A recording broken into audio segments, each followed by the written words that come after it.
And we're back with Battle of the Bible Boys Season 3, I think.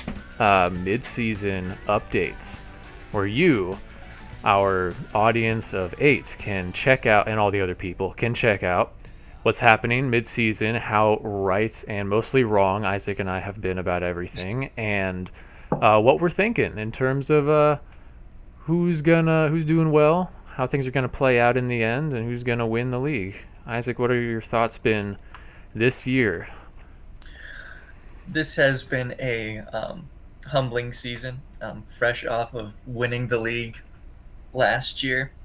Um, I remember Brian Kirchhoff saying how much luck was involved in fantasy, and I was like, it was all skill. It was all skill. And now that I'm in sixth place, my view has changed a little bit. I still think those at the top did great drafts, but it has been a very unpredictable season. Over the course of the year, you and I have both talked about obviously how much injuries there are, how Mm-hmm. much underperformance there are from really big name people, which Mm-hmm. we'll get to. Mm-hmm. Um, and not only that, but just the unpredictability game to game.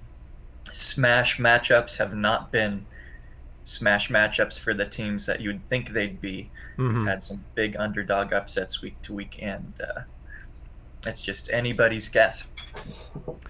Dude, like there's been multiple times this season where one of us has like sent paragraphs of frustrated texts to the other over this game. We acknowledge this is a game, Yeah. and we're definitely not too invested or too competitive over it.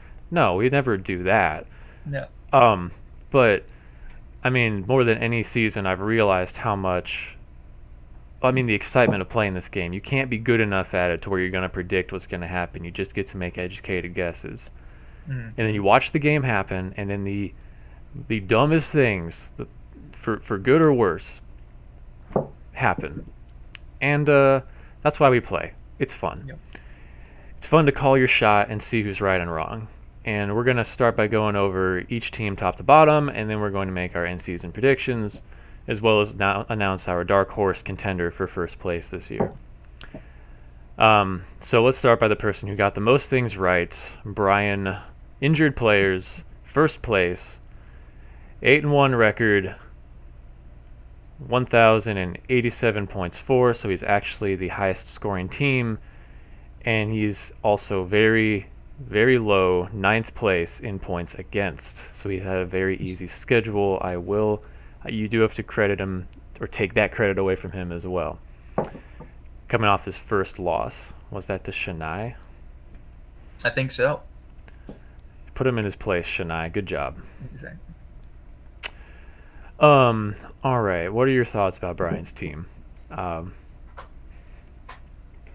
Um, it's a lot for my ego to swallow since I didn't even put him in playoff contention during the preseason rankings. So you can start. yeah, I remember that I did think a little bit more highly of him than you did. I predicted third. Blinded by my own ego, I had myself in first, but he was one where I thought could finish higher than third. Um, just a great draft overall. I mean, Josh Allen, Tyreek Hill, Austin Eckler. Picked up Dawson Knox off of waivers, who has been He's been better injured, than but he's been good. he's been good when healthy. Mike Evans, after a couple of duds, has been pretty darn good. I did not notice it when it happened, but is James Robinson out for the season too? Oh, James Robinson. Well, he's on. That's on Shania's team. Oh, oh, right, right. He made a trade. Because I remember being higher on him, and he helped Brian out quite a bit. Yes, he So did well. He sold high. yeah, obviously, this is a team that's going to be top tier in the playoffs.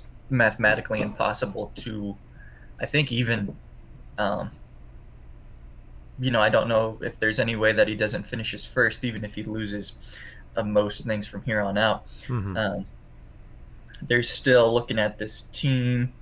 I mean, when Antonio Brown comes back, he'll have more there. Goddard at tight end has had some good games. Higgins and Burrow can go off. I still don't see a super amount of depth, but come playoff time, he won't really need depth either. So Yeah. Nope, I'm gonna stand by some of the logic behind what I said with Brian's team. A lot of things have gone really, really right for him. Josh Allen is I think the third quarterback on the year. I'll just check real quick. I didn't have the stats ready at hand. This is difficult. Is this the button? This is the button. Okay. Okay, he's fifth ranked, so he's not. He's really. I mean, last week he had a really bad game. Got shut out by Jacksonville, and didn't start very well. But Josh Allen has given a couple 50-plus point games this year, and I expect after last week he's just gonna get angry, and he'll be pretty good the rest of the season.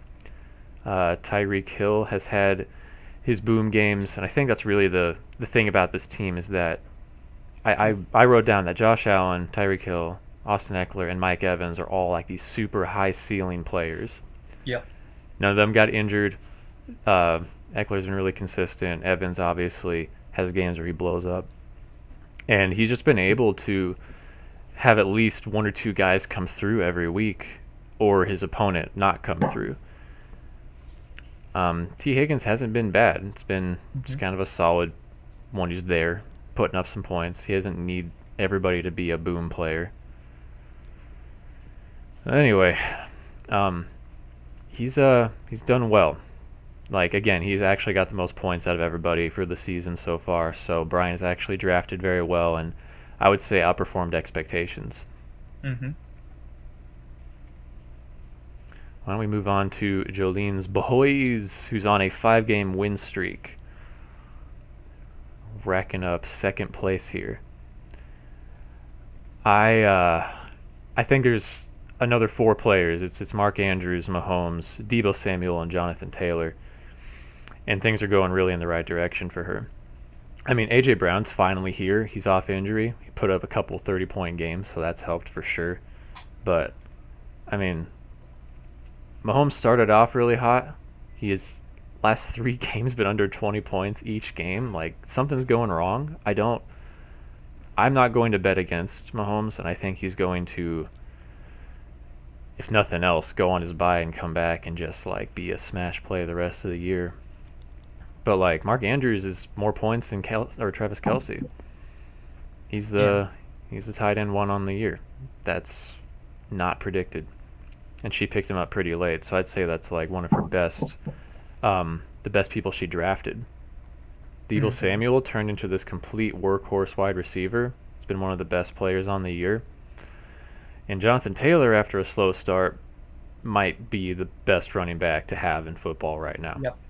So, I mean, I got more to say about her later. Even though she kind of started off, what did I rank her as? I ranked her middle of the pack. I put her at 5th place. Yeah, I mean, she's also certainly had some players take off beyond expectation. Yeah. Yeah, I think this is a team I look at and wonder how dominating could it have been if she did not take Patrick Mahomes, number 1. In the first round. Because I'd say, even if Mahomes figures it out the rest of the season, maybe come playoff time, he has some of those signature monster weeks. But considering the amount of times he's finished outside of the top 10 quarterbacks already, I'd say Mahomes is the biggest draft bust. For her, yeah. For her. And so he's ranked 4th on the year out of quarterbacks. So she did kind of get a top 5 guarantee, but yeah. But then week to week, it's been not the. I've found much better production out of a Matthew Stafford 6 rounds later than with Mahomes at 1. But like you're saying, and she has a couple of players who've really stepped it up recently, so that have helped cover for Mahomes' underperformances. I really wish I would have made a really good trade offer for A.J. Brown back when he was miserable in the first half of the season. Mm-hmm. Because he's just going to be a monster from here on out. Me too. James Conner can randomly score 4 touchdowns.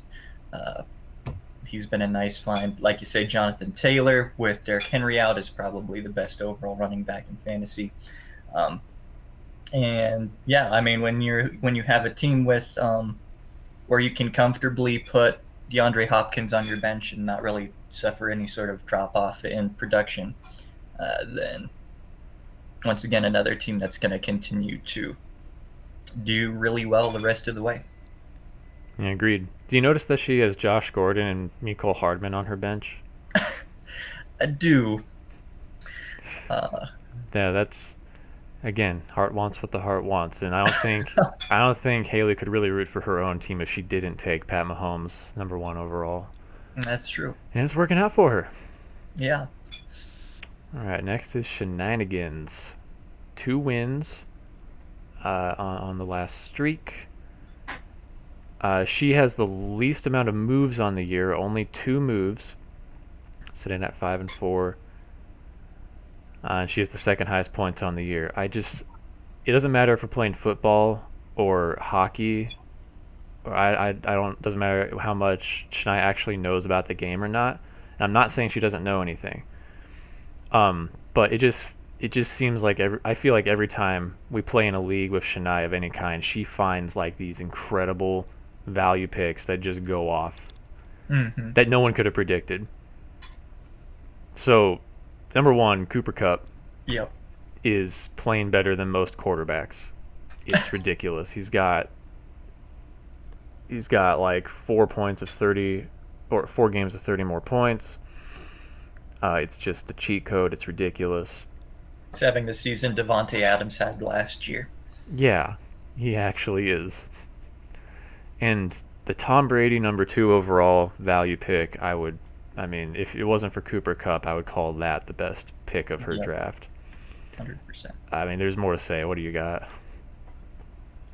Yeah, I mean, it's those top 3 guys, Brady, Kupp, Aaron Jones is not the league winner, but really solid, reliable, has a couple of so-so games, has his monster games, but overall is pretty darn consistent. Monster game? I'd say he's only got the 1 from week 2 this year. Yeah, that's true. Then you have, really, you look at the Waller's been okay at a weak position, but the top 3 tight ends, Waller, Kittle, Kels, have disappointed. And she's got, Brady's great. It's great when you have Dak Prescott on your bench and he's not even really a threat to start. A great insurance policy. It does look, I'd say maybe a little weak in terms of depth, but I would say so, especially now that Woods is out for the year. Yeah. The thing about Shania's team is that, if you remember, she also had Joe Burrow on this team early on. And I was frustrated because she took like 3 quarterbacks in the first like 6 rounds, I think. And I didn't take a single one yet. And I thought some of that depth would be left over for me, but I had to like take Ryan Tannehill. Even though she didn't take more shots at these other positions, she got a lot of these right. Yep. But she traded for James Robinson, who I think once he comes off injury is going to be a workhorse and he'll be good because the team's utilizing him that way. Otherwise, the depth really isn't there, so she needs things to go right. She's playing Darren Waller at the flex position. I think if she made some more moves, she could figure out a better roster just off the waiver wires. Yeah, and that, you have Marvin Jones in there too. Which is I think he could get out. Yeah. So, I'd agree with you. I'd say her boom players, like we've talked about, have been good enough that if you have weakness from other positions, if you're getting 40 points from Kupp and Brady both, then you just don't need nearly as much from the rest of your roster. All right, on to everybody's favorite, Larry Boy Brigade.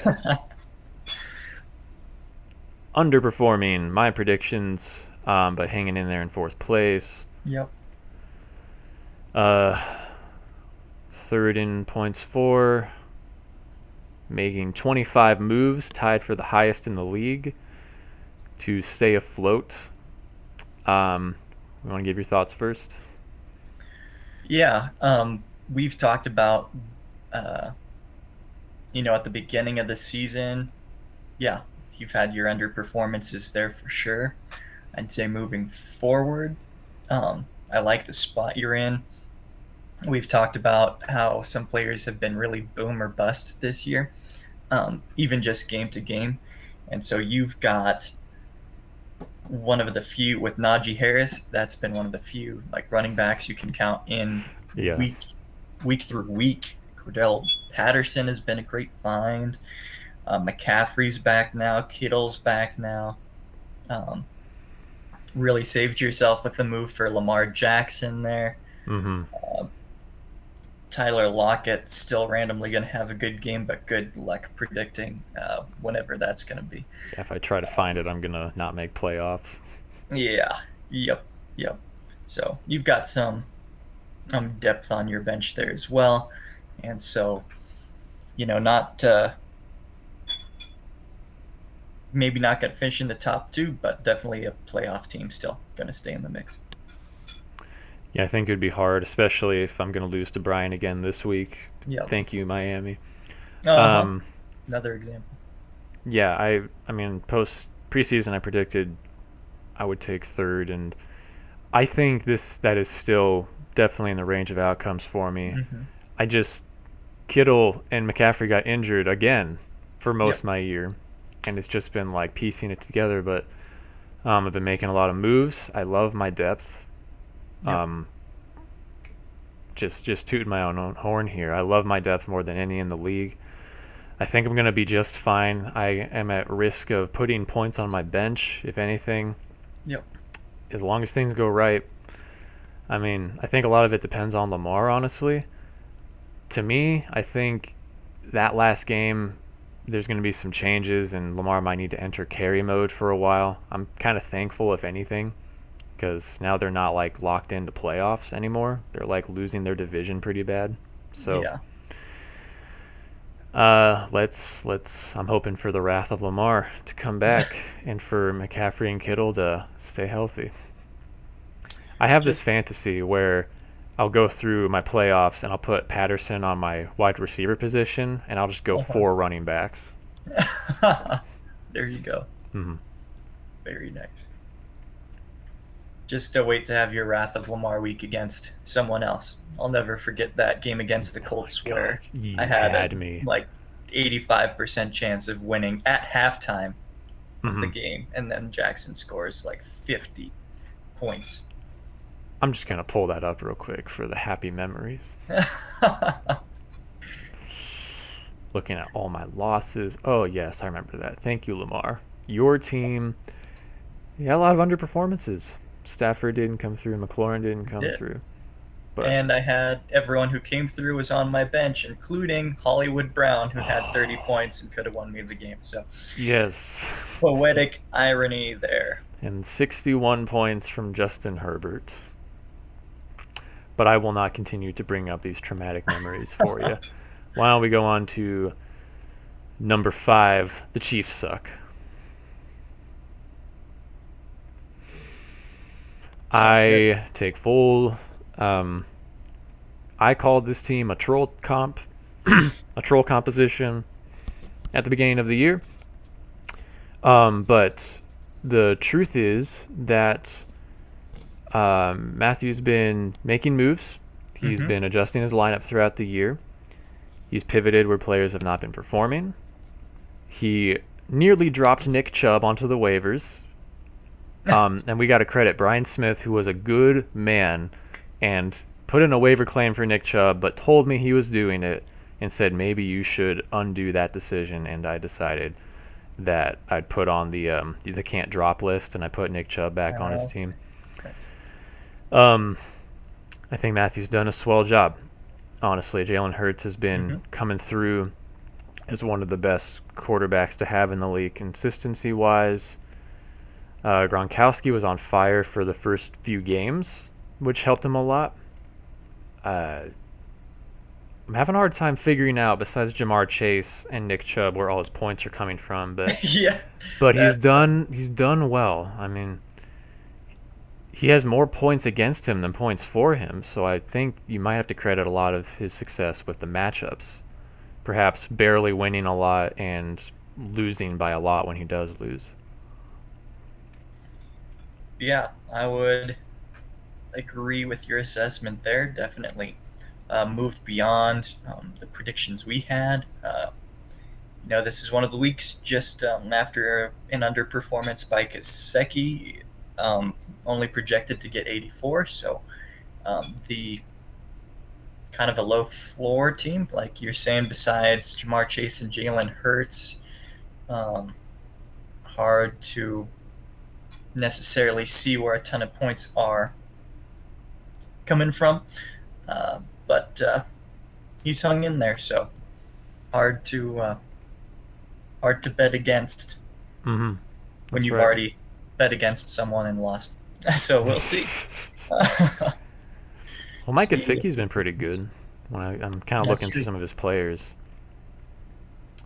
Javonte Williams he's definitely startable. He's not killing you. But yeah, I think the best pick he made was Jamar Chase, who Yep. I overlooked. I think a lot of people overlooked him. Didn't think he'd just come in and have like the third most receiving yards on the year as a rookie, but Yep. I think the connection's still there. It's what all the fantasy experts were saying. Don't fall for it. Rookie wide receivers other than Justin Jefferson are not gonna come in and explode, and he pulled the JJ. What's a JJ? Justin Jefferson. Oh, yes. Of course.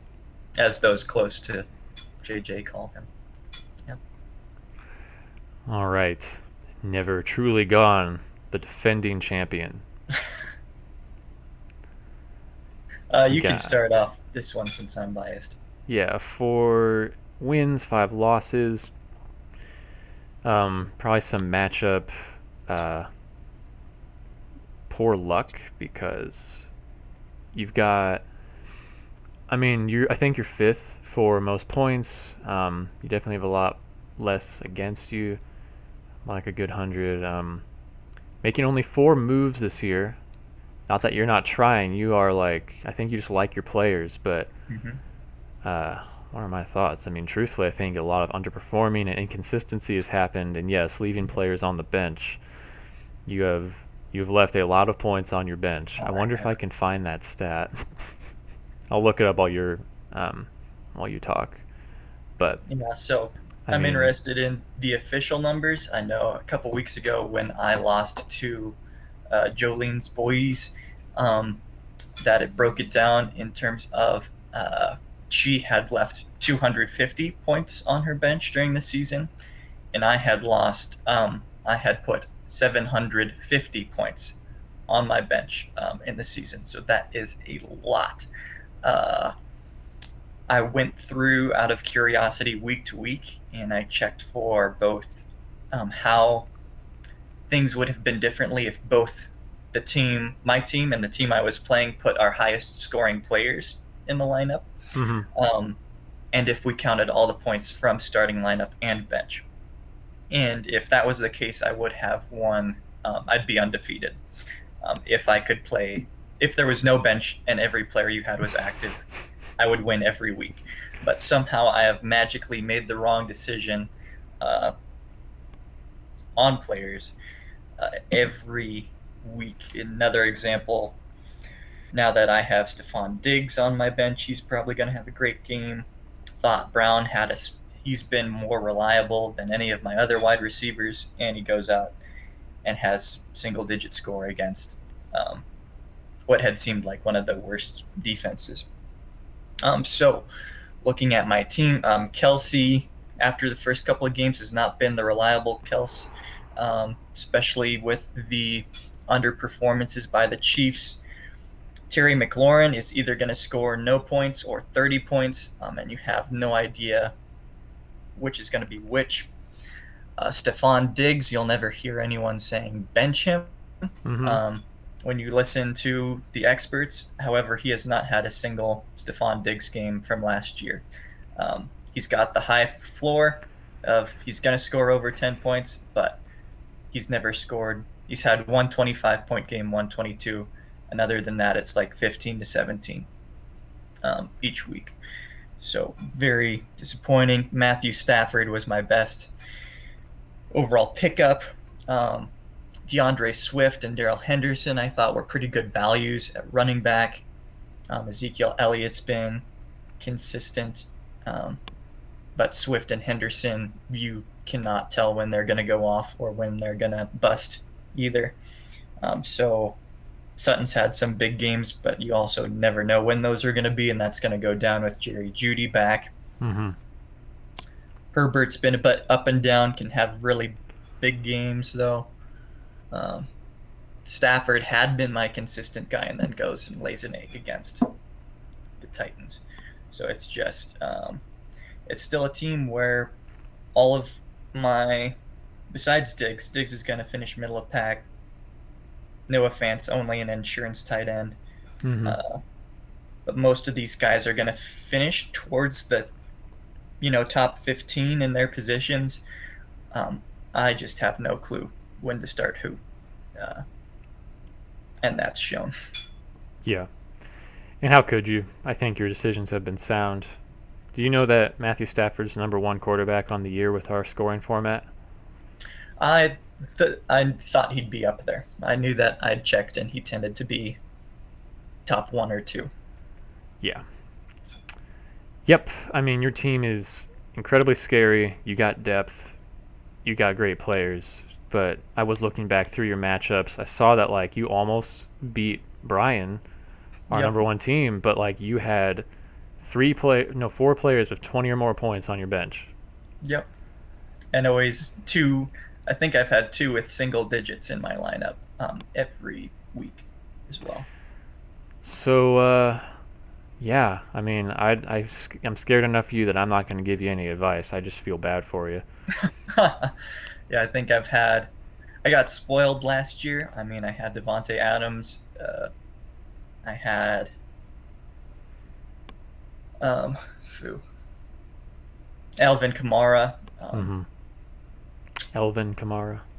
Yes, and then I think I might have even had Aaron Jones on that team. So and AJ Brown. So I had just consistent people that I could just leave in my lineup. I didn't have to make any lineup changes.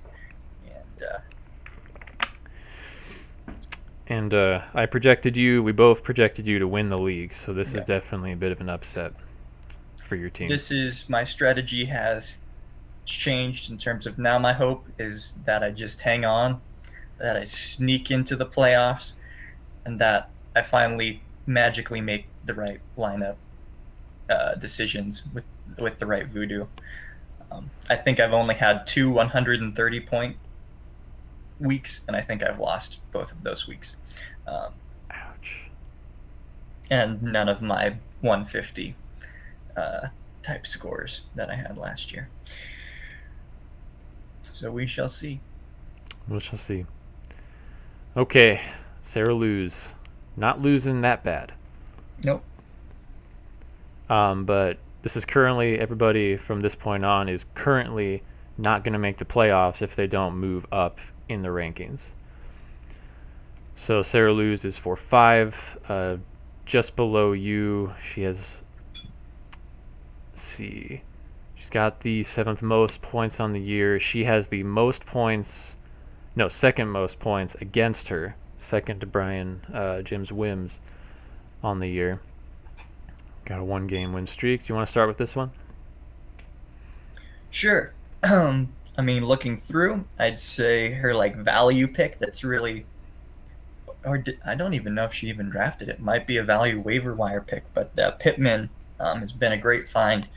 They're at wide receiver. Mm-hmm. Yeah, she did. She made a really good pick picking up Michael Pittman.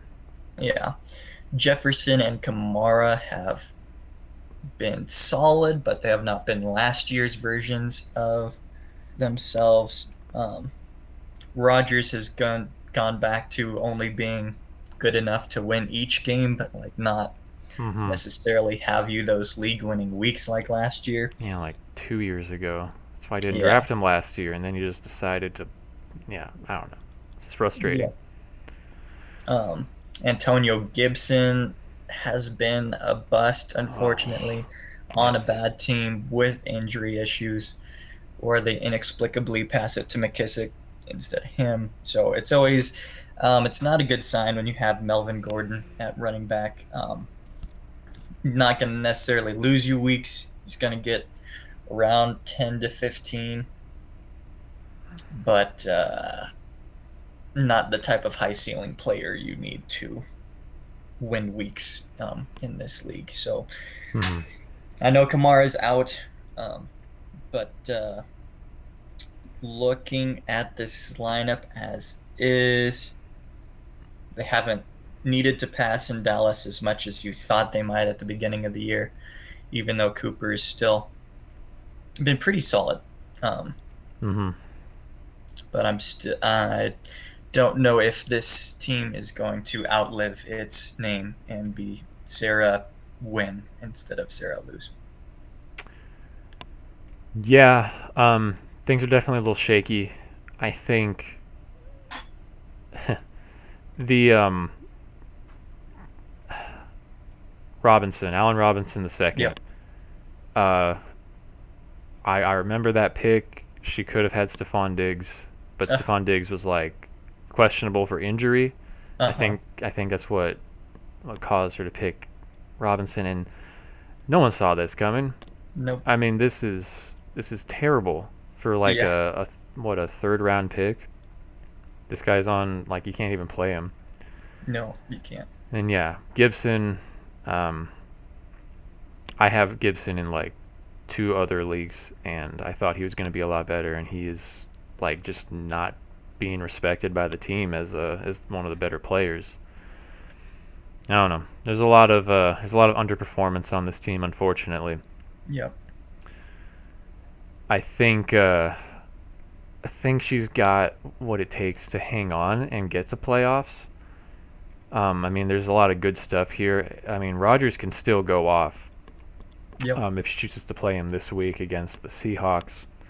And he could go off any given week. If Kamara comes back next week, she'll be a lot better. But without him, I mean, he's kind of been like probably the best playing person on her team. Yep. I mean, even though it's not Kamara's best year, not his number one ranked year like last year or a few years ago, he's hanging in there. Oh yeah. Jefferson's not really like exploding the way we thought he would. Mm-hmm. There's a lot of question marks. Yeah, I'd agree. A lot of underperformances and just not getting lucky and seeing the over performances. Yeah, I want to check like some of these losses actually, because she's had a lot scored against her. Um, she beat Chiefs suck by 2 points. I don't know. Looks like all her losses have been pretty like resounding losses, just like big points put up against her on the week. She's gone up Mm-hmm. against 4 different weeks where they've put 130 points against her. So, anyway, let's go to Jim's Whims. Second highest moves in the league, 25 moves.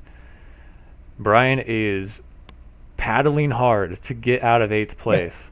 And I have also received some texts of distress, we might call them, or phone venting sessions. Uh-huh. I had projected Brian to win second place this year in the preseason. And I remember saying on this little, on our little, we'll call it a podcast, um, I said I'm not going to account for injury. I'm going to assume everybody stays healthy and see what happens. I think if everyone stays healthy, Brian's got a winning lineup. But Dalvin Cook, Saquon Barkley, Kyler Murray, all star players have been struggling with Mm-hmm. injury. Barkley hasn't been on the field since, what, week 1? No, sorry, that was No, last year. He got to week 4 this he year. did. Good job, Barkley. Just when he was beginning to round into form again, and you thought, he's back. And then...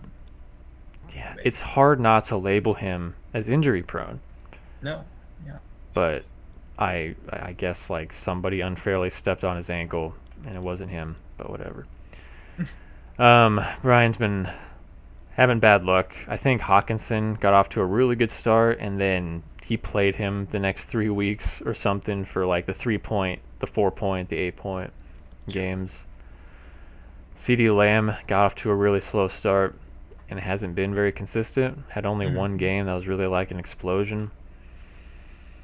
And Mike Williams starts off the year making you think he's like one of the best receivers in the game.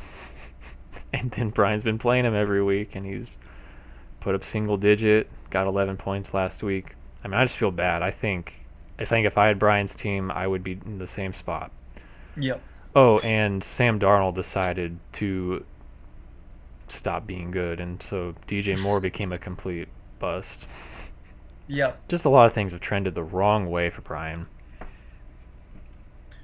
I would agree. I mean, you look at this team, especially if you look at this team like first 2 weeks of the season, first month, and you're like, wow, this is a team that's going to be right at the top. And then you're right. It's just, with Sam Darnold thrown to DJ Moore, with a variety of these players, it's like their fairy godmothers all went away at the same time. And they all turned back into pumpkins. I was in a league that just started 4 weeks into the season, and I drafted DJ Moore and Mike Williams because those guys, it was like, okay, breakout seasons, they're going to be great at wide receiver. And since then, they haven't been. Like you said, Hawkinson's gone away. And so, yeah, you just look. And I mean, Pitts has another rookie that I stayed away from, but he's done pretty good. Kyler Murray did what he did last year, but unfortunately much earlier on than last year, where he just looked like he was going to be the first quarterback 1 overall after the first 2 or 3 weeks, and then has been dealing with injuries even when he's playing, so he's not even running around like he used to be, so you're not getting that value with his legs. So still a high ceiling team, but we've seen about half of his team or more play more to their floor. And, he's a threat because you don't know if, say, a Mike Williams is dealing with playing through an injury and might get better and suddenly turn into the player he was the first month.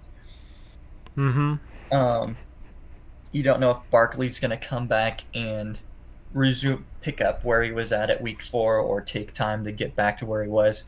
Don't know if Murray's going to heal up at the bye and come back and start scampering around. But like you said, currently trending in the wrong direction. Currently trending, yes, for sure. I mean, there's a lot that can go right. And I was just going to point out, like, his first 2 weeks, 152 points and 147 points. Yeah. But then after that, he had a really good week against you specifically and against my dad, but otherwise definitely had some really bad weeks. Behind the scenes, there was like an hour-long discussion between Brian and I think right after week 1, before I acquired Lamar Jackson, that I was about to trade him like a star running back and Tyler Lockett and Ryan Tannehill for Kyler Murray and like one other bench player. Like, I was going to go hard for Kyler, and I'm now glad that didn't happen. That would have been a major overreaction to week 1, which, even though week 1 shouldn't be overreacted to, it's so hard not to. Oh, it is. Anyway. All right, let's keep going. Bookshelf strikes back, tying with Jim's Whims. lowest points against, but also second lowest points for on the year with 4 waiver moves. What are your thoughts on Steven's team? Well, the bookshelf struck back, and it struck back hard. So I'm sorry, Steven, that you got. Bookshelf struck him back. Yeah. I don't know if he ever actually got a punch in on the bookshelf. It seems more pretty one-sided here. So looking at this team, I'd say the decision to trade Lamar for Thielen was not good, and has not worked out on his favor, other than I think the 1 week he played you, where Thielen scored more. In some poetic irony there. Yeah, but, it was. I was happy for Steven that week on that one. It's just nice to win one. We looked at we labeled running back as his area of weakness, and that never changed. I think at this point, doesn't look like he's checking his team as much if Damian Harris is still in that running back spot and he's out. Russell Wilson finally came back, but he was out for a long time. Yeah. Metcalf has not been first half of last year. Metcalf. No, but you have to admit he's been consistent without Russell Wilson anyway. He has been. So he has not been. He's not lost you weeks. He's still been solid, just not the. He's still been pretty darn good, really. But you look at Steven's team, and that's, you have Deontay Johnson, who's been also pretty solid. But other than those 2 wide receivers, you're really not getting much from anywhere else on this roster, especially with Calvin Ridley just deciding to not play anymore. And it looked like he was deciding not to play anymore even when he was playing. So just another really big draft bust there at a very high position. So I think we can safely predict the bookshelf hanging out with your dad at the bottom of the league there, unfortunately. I think so. I mean, huge busts on this team. Calvin Ridley did not, like second round pick, did not perform at all the way he should. The Metcalf Wilson stack went downhill because Wilson got his finger broke or strained or something. Yeah, I think there was something with tendons that makes it just sound like there's no way at all he should physically be able to play this week, but somehow he just because he's Russell Wilson. Yeah. He willed himself back. I mean, personally, I think he could have got more from me instead of just Adam Thielen for Lamar Jackson. He might have been able to capitalize on that more. But Adam Thielen's not been that bad. He's been about the level of Deontay Johnson and just been a consistent wide receiver, honestly. And good thing he got 2 kickers because Greg Zuerlein is on the COVID list. It's kind of a joke. I think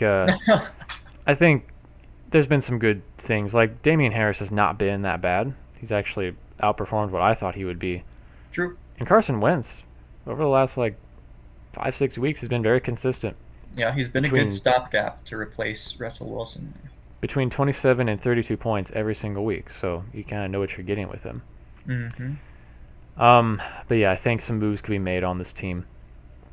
And some players can be dropped, some injured players. Poor Chase Edmonds is probably, I don't know if he'll be back this year, but he was doing all right. Yeah. If you're listening to this, Steven, let's talk some running back for wide receiver potentialities later. Let's move on to the Holyhead Harpies. Aaron, my father, is in the caboose. He's got 2 wins, 7 losses, lowest points on the year, and I think 5th most points against him. No, This is third most points against him. So a lot has been against him on a 6-week losing streak. And 8 Yep. moves on the year. You want to start? Yeah. I would just like to thank your dad, in that I think the only win I've had over the past 2 months has been against him, where Mm-hmm. I was projected to have the big win and once again had some underperformances, but still pulled it out. I remember looking at this team at the beginning of the season, and the big stack where you wondered if he could just basically win weeks based on 2 performances was Devontae Adams and um, Derrick Dude, Henry. yes. And of course, Henry lived up to that. Devontae Adams has still been Devontae Adams, even if not the total dominance from last year, still very good. Um, just maybe not the 40 points every week guy, but very good. Mm-hmm. Um, Quarterback Ben Roethlisberger has continued to Gone not age like downward. Tom Brady, Yeah. more age like the food junior hires leave in their locker. Ouch. And Julio Jones has just not done much after the You trade. know how I So called OBJ a moldy lemon? I feel like yeah, Roethlisberger's like a pumpkin, and he's aging kind of like, you look away for like 2 seconds, and then suddenly the pumpkin's like caved in with mold all over it. yeah, It's exactly. rough. He's had a really good career. He has. But right now, yeah, just too many moldy foods on this team. Where you look at the lineup, and Hunter Henry's been solid at tight end. Christian Kirk can have his games. Um, Clyde Edwards-Helaire went out as well in the season, so it's just you look at Judy had potential, but it does not look like anyone on the Broncos offense is going to really reach their potential this season. Um, at least not for monster points. They're going to still have some solid games. Sutton has had his solid games. Judy will too. Mm-hmm. But yeah, the only guy that's a really solid threat to be a big scorer week to week is Devontae Adams. So this might be a better Quidditch team than it is a football team. He's gonna be very happy you got the reference. It's so hard. Like there are many things that have gone wrong with injury for sure.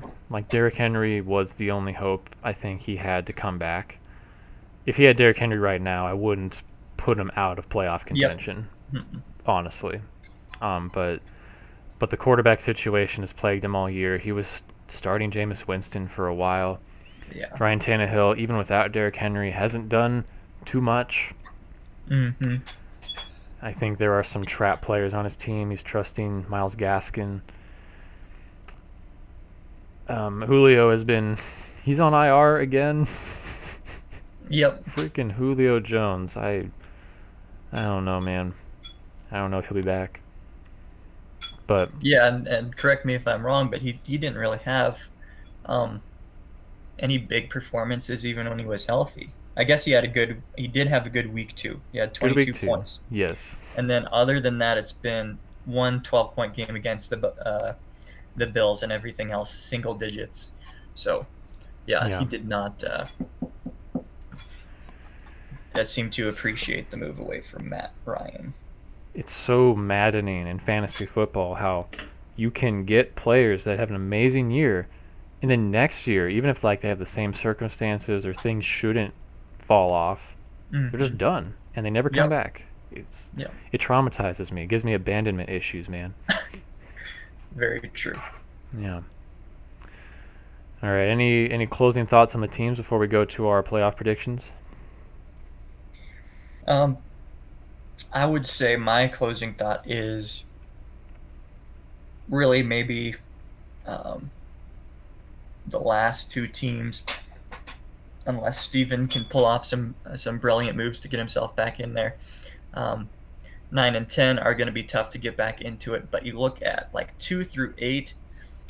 Haley's just one game ahead of the Of the next rest of the three pack. spots, who are Yeah. only, it's all bunched together from Mhm. 6 to 3 to 3 to 6, with 1, 2, 3, 4, 5 teams being 5-4 or 4-5. Yeah. So it's very much up for grabs as to who's going to get in, and really pretty evenly matched. Like we talked about, Chiefs suck might be a little bit lucky to be in that position with the points that it has, but we've got like my team, your team, Jolene's boys, all basically with the same point totals throughout the entire season. So it's all bunched together. Yeah, pretty much agree with you. I think this is just going to be the next few weeks are going to be just figuring out who's going to make it into playoffs or not. And I'm pulling off our playoff seeding. I'll just go over it real quick. Right now, Jolene's boys and injured players have the bye. I would be playing Matt, Chiefs suck, in the quarterfinals, and you would be playing Senaynigans for the quarterfinals. Dropping out the next 4, Sarah Lou's, Jim's, Whim's, Bookshelf Strikes Back, Holyhead Harpies. So if you're watching this, you need to get 6th place or higher in overall rankings in order to make the playoffs. Fight hard. Yeah. Let's go to our end season predictions. I will start. I have Jolene's boys winning the entire season. Oh, Is that a surprise for you? a little bit. All right, here's my logic. DeAndre Hopkins is literally on her bench. Chase Edmonds just went out on IR, leaving James Conner with, I don't know if he'll be a workhorse, but he's certainly the best running back in that room.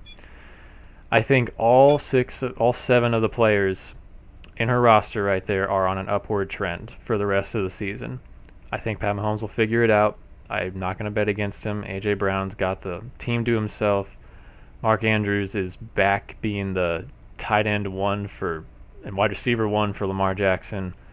Jonathan Taylor scares the bejeebers out of me. And Deebo Samuel him and DeAndre Hopkins are both incredibly solid wide receivers, and I think there's no brain starts on this team. I think she could win the whole season. There's the least amount of red flags as well for me. Her only issue is depth. I just think if things do go wrong, she'll have a hard time recovering if she doesn't put away her bias towards Chiefs players and picks up some more like startable assets. Tyler Boyd, I think you could do better, Jolene. Yeah. 2nd place, I have myself. I think everything's in place, and I think I'm on an upward trend as well. And I think I got the depth to overcome any more injuries if I need. It all depends on Lamar, though, because in our league we have 6-point touchdown scoring, and quarterbacks matter a lot. So he needs to get a little more consistent. He tends to put up a lot of bum performances, actually like mid-20s. I'm kind of banking on that not continuing. 3rd place, I have injured players. I think something finally goes wrong is what I wrote for the notes. I don't think he totally has the depth to survive if something happens or one of his players starts to underperform. Like, you're still counting on a boom performance from, Allen, Hill, or Evans at some point. And you do got T. Higgins coming back. Maybe Antonio Brown comes back. Van Jefferson has been startable. But, it only takes one bad game. And I think he might have that bad game. In 4th place, I got you. Never Truly Gone. I think you're going to bench all the people who would win you the league. And you'll be solid, I think. The reason you couldn't take 1st, I think you definitely could. Your team's very solid. But it's just been that issue of leaving points on your bench. And No, I don't have a great. I don't have a great logic. You know, let's actually assume that doesn't happen. You got a really high ceiling and a pretty high floor in general.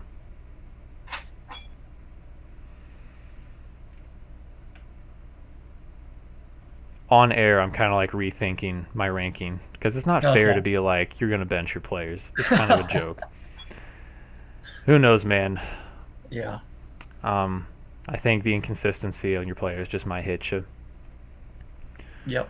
All right. Then Senaynigans in 5th. I think if you actually look at her team right now, she doesn't have that many great players even in her starting lineup. Beyond those top 3 and Waller, there's kind of a drop-off for her flex players with Woods out. If you can get James Robinson in and you can put someone else from the waiver wires in there, you might be good. But I think she's going to start to decline, personally. I got Sarah Luz in 6. I think she'll have some stronger performances finishing out the season. But I think a lot of her players that were hopeful to take her to the league championship have not shown up this year, unfortunately. And I could see some bust games taking her out and losing her the quarterfinals. And then finishing out with Chief Suck, I think the players on the actual roster start to perform like we think they will. I don't think he makes it into playoffs. I think Brian paddleboards as hard as he can, but I don't think he'll be able to make it with the players on the waiver and his injuries. Steven, Bookshelf strikes back, and then Holyhead Harpies stay in the last 2 spots. And my dark horse contender for the championship spot is Jim's Whims. I think there is a world where Brian is picking up the right players, starting the right guys, players come off of injury, and he gets in the playoffs and he makes his run and wins it. Yep. Especially knowing that Brian is going to just keep adding and making moves as hard as he can until he's absolutely defeated. Mm-hmm. Yeah. How about for you? I'd say pretty similar. I'll approach it a little differently in that looking at I'll predict kind of the final standings and then the overall playoff winner because I don't know how it all quite sort out in the playoffs. I think the standings are gonna pretty much the end of season, regular season standings are gonna look pretty close to what they are now. I would say that the 2 things I'm watching out for that could define the playoffs is, do Josh Allen and Patrick Mahomes rebound? Now, I know that Allen's really only had 1 really bad game recently, but it seems like both quarterbacks have suddenly lost their deep ball, and teams are just playing to cover that, and they don't know how to pick up the 10 to 15-yard games like other people do because they're just not used to not being able to chuck it 40 yards down the field. So do they adjust? Do they figure out how to get around those defenses, or does that kind of drag some of these guys down the rest of the season? I'd say the only team that falls out of the playoffs, I hate to bet against Chiefs Suck because I already did and lost, but I just don't know if whatever magic lineup placement that's gone on is going to continue. And my dark horse pick is the same. I think I'm just seeing a universe where Saquon Barkley comes back and is solid, and one guy who's been turned back into a pumpkin, the fairy godmother, shows back up for Hawkinson or DJ Moore or Mike Williams. And Brian becomes a threat again. So I could see him sneaking into the playoffs at 6. I don't think Heidi's team is going to make it. So the Holyhead Harpies, Bookshelf strikes back. Sarah Luz and Chief Suck are going to be on the outside looking in. And then it's just going to be, I think the playoffs are going to be really anybody's guess once we get in there who has the good weeks. I think with how fluky the season has been, we're going to see some surprises. Um, you kind of talked me into Jolene's Boys as a potential league winner. I think, like you're saying, like the one weakness I see in her lineup right now is Patrick Mahomes. So that's kind of crazy. That's really good to have as a weakness. Really good to have your weakness be Patrick Mahomes. So with how stacked that is, I would say logically Jolene's Boys is going to pull it off. Like you said, with injured players, is a great team too. They're going to finish number 1 overall. But I could also just see one of those weeks. I mean, so far, injured players has, whenever there's been underperformances, Tyreek Hill or Mike Evans or Allen or Eckler just has one of those weeks where they get 40 to 50 points. So that his players, when they boom, they really, really boom. And it's not just a 30-point week. Is he your second place team?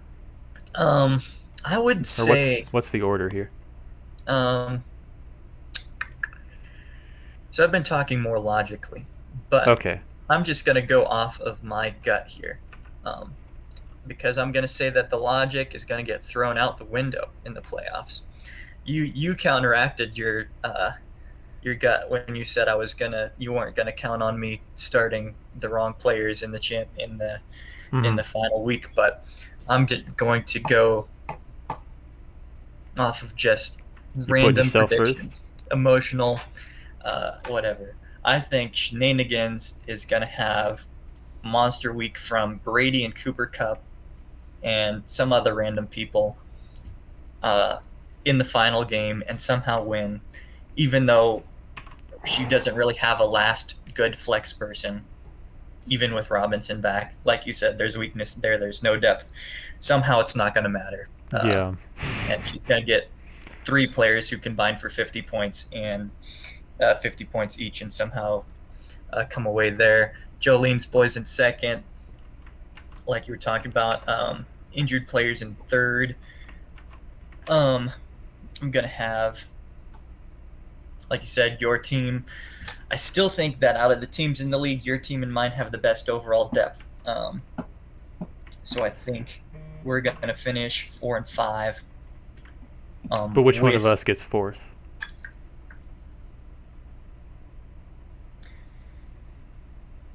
I'm going to say it with McCaffrey back, unless his leg falls off again. I think it's going to be you gets 4th. I'm just not gonna. This year's not gonna be my year. Although I'm never truly gone, I'm gonna hang in there. I'm hoping to make that Palpatine-like reappearance. But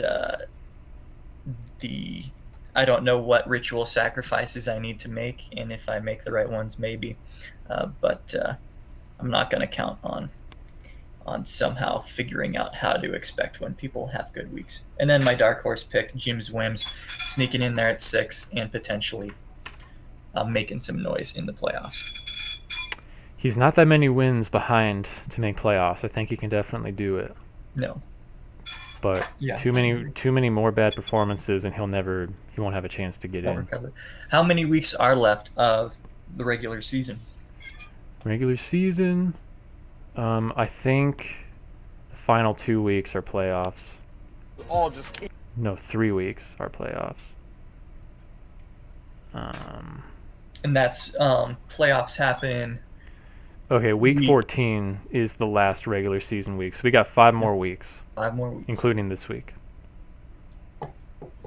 And is it set up as well so that the 16th game of regular football is going to be when we're having our championship game? 17 because they added a game. Right, but I know. So I think last year, our season ended a week before the regular football season, so we avoided everyone getting benched. No, I got you. Week 18 is when the regular season ends now. Yeah. And there's only one there's only one top seed now in the actual NFL, so I think this is the first year, so maybe we're wrong, but logically week 17 should still be a week where everybody's trying to win. Yeah, I think you're right. So week 15 is the quarterfinals. Top 2 seeds get a bye. Then the semifinals, week 16 and week 17 will be our championship / toilet bowl, where the bottom 2 teams will play and see who gets their team renamed next year by the winner. It's going to be a good time. It will be. Final thoughts, sir? This matchup in a high-scoring game against the Dallas Cowboys. Much frustrated text as have been swapped between you and me. This still has been fun. I hope everyone's been enjoying it, and may the odds be ever in your favor. May the odds be ever in my favor. That's what I say. Yeah, I'm glad everyone's having fun. Everyone's been making some moves. I don't know how much smack talk has been going on back in Colorado. I hope there's been some. But I've certainly enjoyed playing this league, and I'm hoping very much so to finally at least place top 3 this year, because I have not done well in my own league. Uh-huh. But all right, everyone, let's do the outro music.